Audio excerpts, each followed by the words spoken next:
السلام علیکم گائز، کیا حال چال سب کا؟ ٹھیک ٹھاک، بڑھیا، ایک دم چکا چک ماحول میں آج ہم آپ کو سنانے جانے کا اسٹوری بہت ہی کمال کی ہے یار. آپ سنیں گے نا آپ کو دفعہ آ جائے گا کہ یار یہ بہت اچھی اسٹوری آپ سنا رہے ہیں.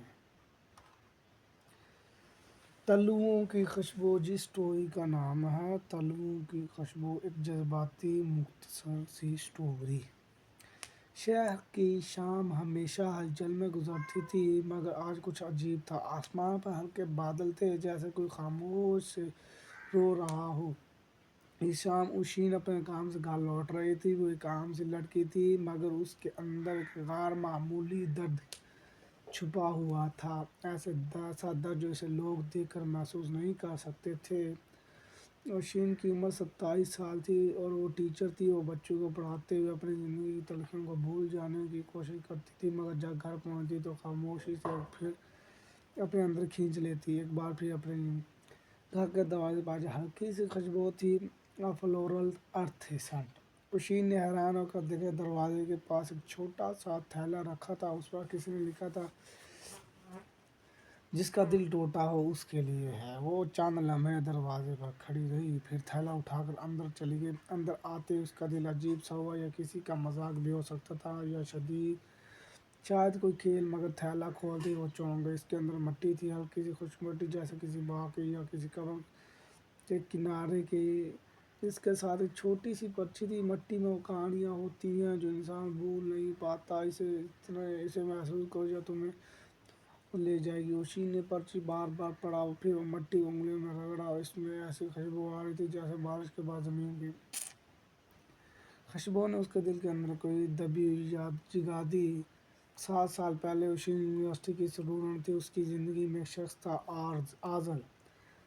آذر خوش مزاج، ہنس مکھ اور خوابوں سے بھرپور نوجوان تھا. دونوں اکٹھے پڑھتے تھے، اکٹھے ہنستے اور ایک دوسرے کے لیے خیال رکھتے تھے. کالج میں لوگ کہتے تھے کہ آذر اور اوشین ایک دن ضرور شادی کریں گے. ایک دن آذر نے اسے کہا تھا، اوشین، اگر کبھی زندگی میں تمہیں لگے دنیا تمہیں نہیں سمجھ رہی تو زمین پر ہاتھ رکھ کر دیکھنا، مٹی کبھی جھوٹ نہیں بولتی. میں کہتا مٹی تم بھی نا کہانی والے بن جاتے ہو. آذر نے جواب دیا، کیونکہ ہر سچی کہانی مٹی سے ہی شروع ہوتی ہے. ہائے ہائے ہائے سنیں. پھر ایک دن آذر چلا گیا. حادثہ ہوا تھا اچانک، بے رحم اور ایسا جس نے اوشین کو توڑ کر رکھ دیا. اس کی دنیا رک گئی. آوازیں، ہنسیاں سب مٹ گئے. صرف ایک سوال رہ گیا، کیوں؟ تھیلے کی مٹی کو چھونے سے اوشین کو اچانک لگا جیسے کوئی اس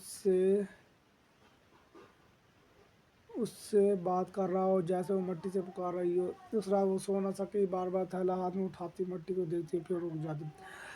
آخر صبح ہونے سے پہلے اس نے فیصلہ کیا کہ اسے بتانا ہوگا کہ یہ تھیلا کس نے بھیجا ہے. اگلے دن اس نے اسکول جانے کے بعد چھٹی کر لی اور شہر کے اس پار پرانے قبرستان کی طرف نکل گئی. اسے محسوس ہو رہا تھا کہ اس مٹی کی خوشبو وہ آذر کی قبر سے ملتی جلتی تھی. قبرستان میں داخل ہوتے ہی ہوا میں وہی خوشبو تیزی سے محسوس ہونے لگی. وہ آذر کی قبر کے پاس پہنچی. قبر پر آج تازہ پھول رکھے ہوئے تھے. پھول اس نے نہیں رکھے تھے. اس کا دل دھڑک اٹھا. تب اچانک پیچھے قدموں کی آواز آئی، ایک اور آپ کو بھی اس خوشبو نے جانا تھا. اوشین نے مڑ کر دیکھا. ایک نوجوان کھڑا تھا، شکل نرمی اور اپنائی سے بھری ہوئی. آپ کون ہیں؟ اوشین نے اعتراض. میں آذر کا چھوٹا بھائی ہوں، احجان. اوشین کے لیے کچھ بولنا تھا. اب آذر کے بھائی، مگر آپ تو کبھی ہم بہت چھوٹے تھے جب ہمارے والدین الگ ہو گئے. مجھے دوسرے شہر لے جایا گیا. آذر بھائی جان رہے کی طرف دیکھا. مجھے ان کے مرنے کے بعد پتہ چلا کہ وہ جان دفن ہے. میں سال میں ایک بار آتا ہوں. اور رکا.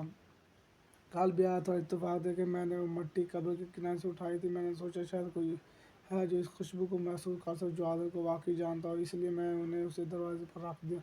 اوشین نے آنکھیں نم محسوس کی. لیکن آپ نے کیوں سوچا کہ یہ مجھے ہی چاہیے؟ احجان نے ہلکی مسکراہٹ سے. آذر بھائی نے ڈائری میں تمہارا ذکر بہت لکھا تھا. انہوں نے کہا تھا اگر میں کبھی نہ رہا تو اوشین کو زمین کے راستے میرے پاس بھیجنا. اوشین نے رو دی.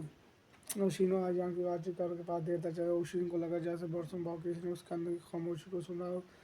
یہاں کے لہجے میں کوئی زبردستی نہیں تھی، نہ کوئی ہمدردی جو دکھ پہنچائے. بس ایک نیچر کی سادگی تھی. اگلے کچھ دنوں میں وہ دونوں چند بار ملے، کبھی قبرستان میں، کبھی کسی باغ میں جہاں وہ اوشین بیٹھا کرتے تھے. اوشین نے پہلی بار محسوس کیا کہ اس کے دل کا کچھ نرم ہوا ہے.